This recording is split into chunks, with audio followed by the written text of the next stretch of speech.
Hey,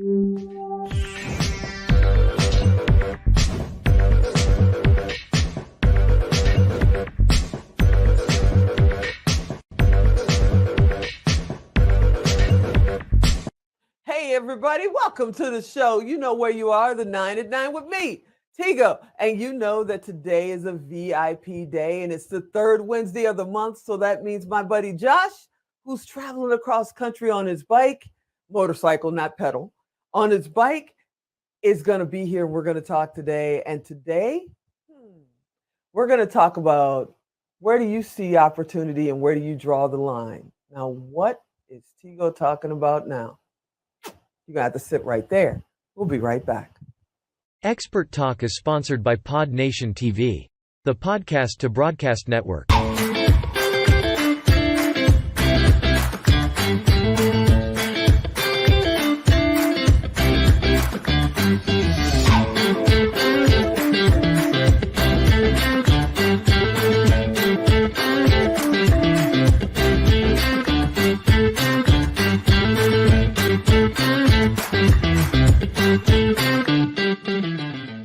Hey, welcome back. Many years ago when I said, I don't know why I can't move forward, why I'm stuck. Somebody said I needed to get out of my own way.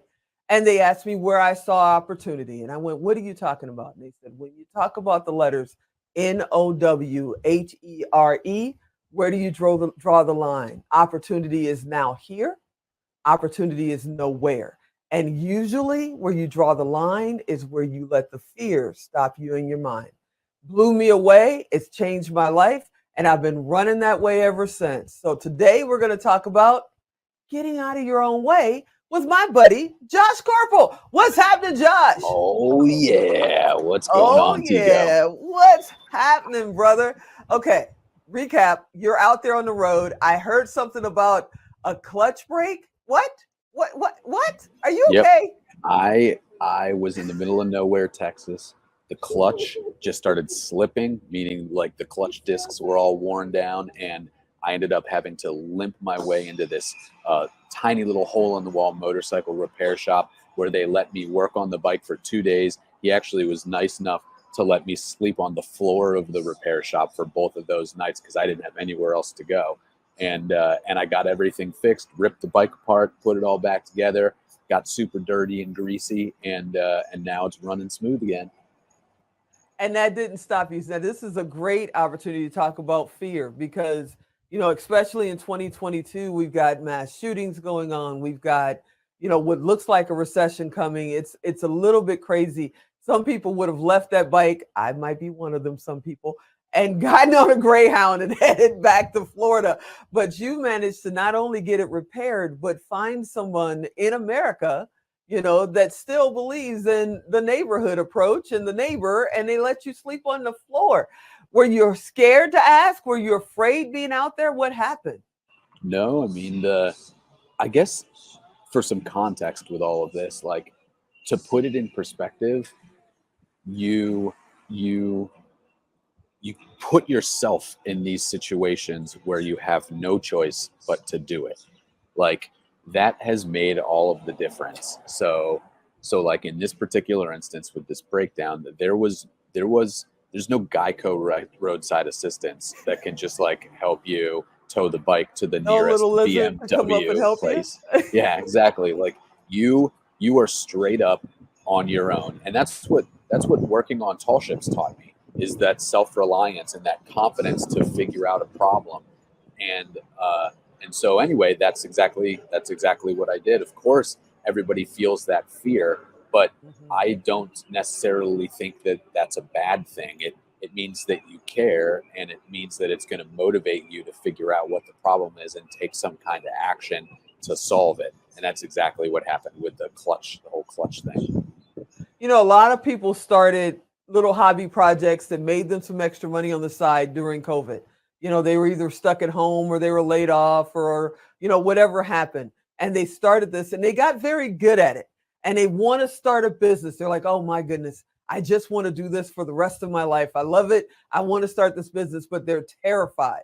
They're frozen in stone to do it because they're afraid to step away from that safety net of that 9-to-5 job and step out there and just go for it, what would you tell them? Well, I would say, I would say the probably the dumbest thing that you could do is to simply just quit your job completely and go pursue something, because not only are you going to feel all that fear about it being successful and your idea working, but that will most likely put an enormous amount of financial pressure on you, of which is probably not going to make things better. So, so I think when people say that they're afraid to do that, what they're really afraid of is hard work.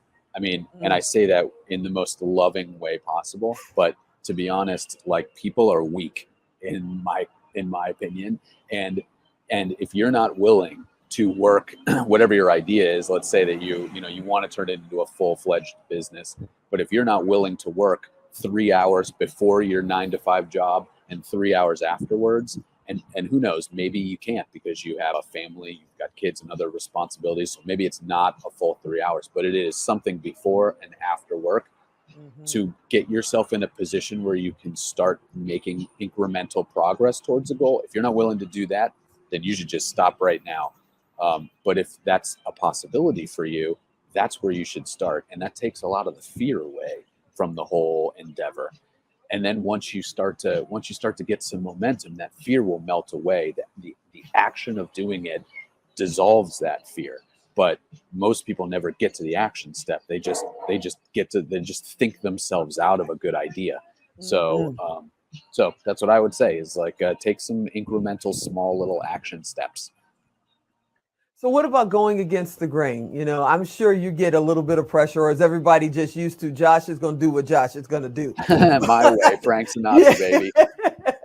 But for most of us, when we come up with a business idea, or we want to make a change or even change companies, we have family and friends that are, the naysayers. Well, don't do that.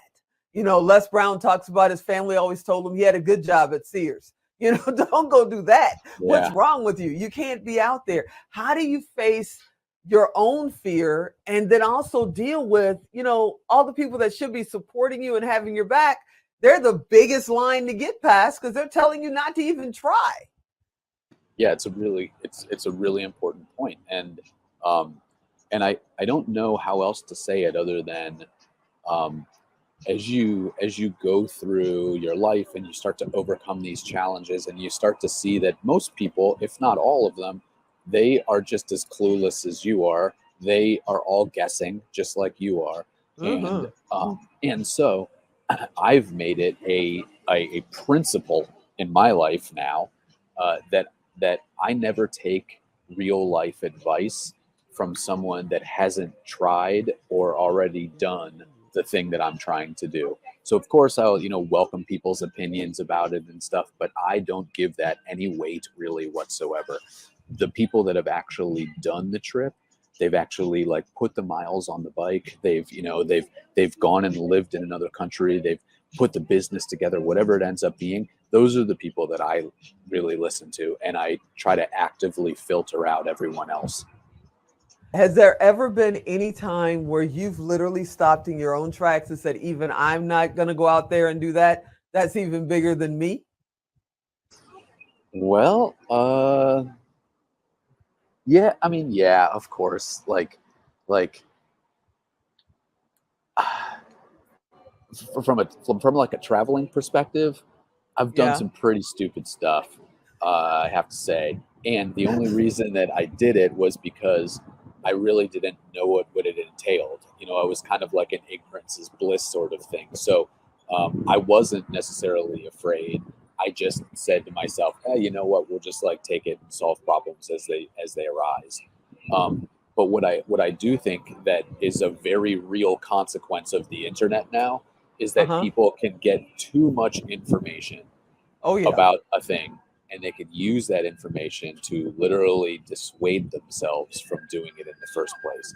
And now that I look back on the stuff that I did, had I known all of the things that would happen, right? Like, I don't know if I would have taken the trip, but in reality, it's those challenges that I faced that that that I remember the most, that I'm the most proud of. You know, when I talk to people about the trip, I don't talk to them about, oh, we saw this beautiful sunset in New Delhi. No, we talk about all of the breakdowns that happened and how you got out of it and the stories that arose. So anyway, that's what I think is that yeah, there might be some things that are a little bit too big, but really just go out there and do it and let the action provide the clarity. You're amazing. One, we got to put that on a t-shirt. Let the action provide the clarity. That is really cool. But tell everybody how they can follow you, because you know they want to follow you to your next destination and your next trip. JoshKoerpel.com, Koerpel. And same thing on Instagram and Facebook. That's the best way to find me. Like, keep tabs on me, make sure I didn't die. Oh, let's not put that out there. Okay. I want to thank you for hanging out this month, man. I can't wait to see what we're going to talk about next month. And yeah, we need to put a GoPro in your helmet and go with you sometimes. I love it. Thank you, sir. See ya.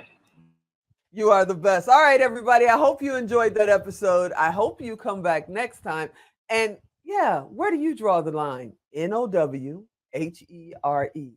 Opportunities are now here. Opportunities are nowhere. Think about it. I hope to see you here next time. I'm Tigo. I'll talk to you next time.